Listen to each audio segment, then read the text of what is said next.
xuska dhalashada nabiga nabadgelyo naxariis korkiisa ahaatee ayaa waxaa lagu qabtay xerada qaxootiga dhagaxley. munaasabadan ayaa waxaa ka soo qayb galeen qaar ka mid ah culmaa diinka ee ku dhaq xeryaha qaxootiga Dhadhaab ayagoo wajiyadooda ka dheehanayay farxadda damaashada munaasabada dhalashada nabiga lagu weyneynayay. ugu horeyntii waxaa halkaasi faahfaahin dheeraad ah ka bixiyeen qaar ka mid ah culmaa diinka ka soo qayb galeen munaasabadan.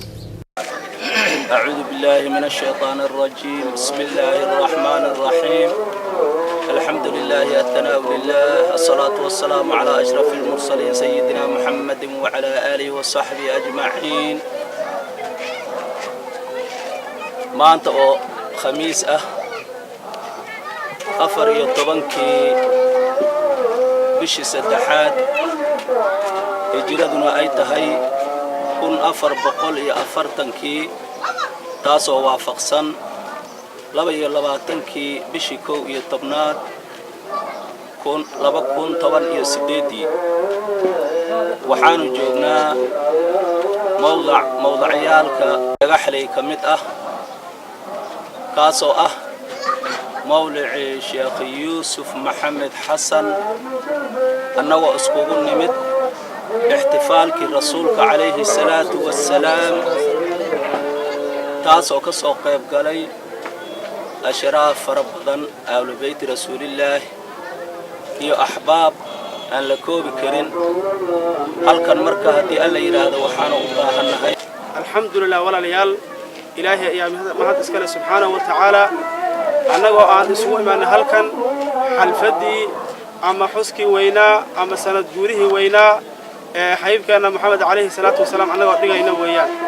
موضع عنيق وينا موضع الصوفي يوسف كويا لكامكا خاص هان ويا البلوغا زيرو مركا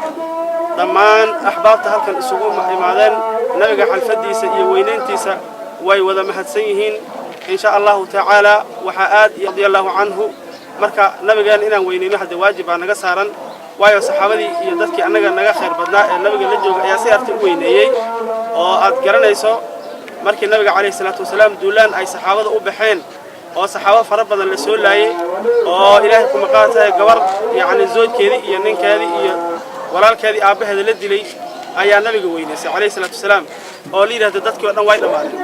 waxay yiraahdeen gabadha iyada ahayd maadaama dadkii oo dhan ay dhamaadeen xaybka ilaahay xaalkiisa ku sugan yahay markaas waxay dhaheen saxaabadii huwa bi khayrin iyo wa bisharatin ku sugan yahay khayr iyo bishara marka waxay tiraahdaa alxamdulillah way tiraahdaa gabadha iyada. sidoo kale waxaa halkaasi muxaadaro ka soo jeediyay Shariif Mustaf Shariif Sadiq Shariif Gaabow oo ka mid ah shariifinta ka soo qayb galeen munaasabadani. alxamdulillah nahmaduhu wa nasta'inuhu wa nastaghfiruh wa nastahdihi wa na'udhu billahi min shururi anfusina wa min sayyiati a'malina man yahdihillahu fala mudilla lahu wa man yudlil fala hadiya lahu وأشهد أن لا إله إلا الله وحده لا شريك له وأشهد أن محمدًا عبده ورسوله صلى الله عليه وآله. إخوتي الإيمان أحبابي في الله إخوتي في العقيدة وحين يسكن مثال كاني موضعيني ويناء شيخ يوسف أما صوفي يوسف كويا لي حرضة أما كام كدقح لي هل كان هذه إلهي هذا وحن مركة كتابنينا وحير احتفالك النبي عليه الصلاة والسلام نولين تيسا وحيالها هي ماركتاي خيراتك بشاراتك لقيلها يعني هل كان كتابنين هدي الله إله إلا النبي عليه الصلاة والسلام في حديث أبي قتادة رضي الله عنه أبي قتادة مركو النبي عليه الصلاة والسلام بكورنا يا حديث كيسا لها النبي عليه الصلاة والسلام يعني وكنا لينا هي ماركتاي عبادة وكنا لينا هي يا نبي عليه الصلاة والسلام صوم يوم الاثنين أيام الويد النبي عليه الصلاة والسلام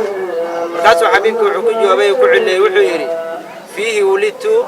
وفيه أنزل علي ومالنت اللي يقصد مارك تاي اللي دلي مالنت القرآن كلا يقصد الجنة ويتها بليها حبيبك عليه الصلاة والسلام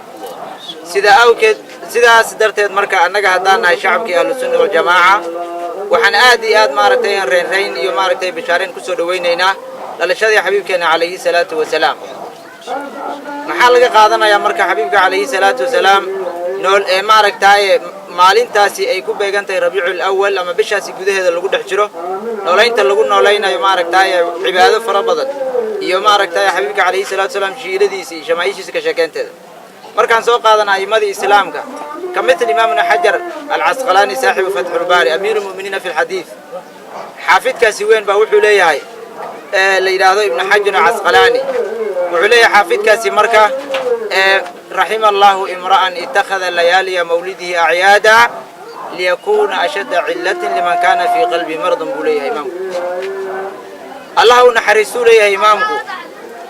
qof buu leeyahay markaasi ka yeeshay habeenadiisa mawliidka ciid ka yeeshay si kastaba ha ahaatee ma ahan markii ugu horreysay ee lagu xuso dhalashada nabiga nabadgelyo naxariista korkiisa ahaatee xerada qaxootiga dhagaxley iyo qaybo ka mid ah xeryaha qaxootiga dhadhaab xasan kaafi badda cas 24 TV xeryaha qaxootiga dhadhaab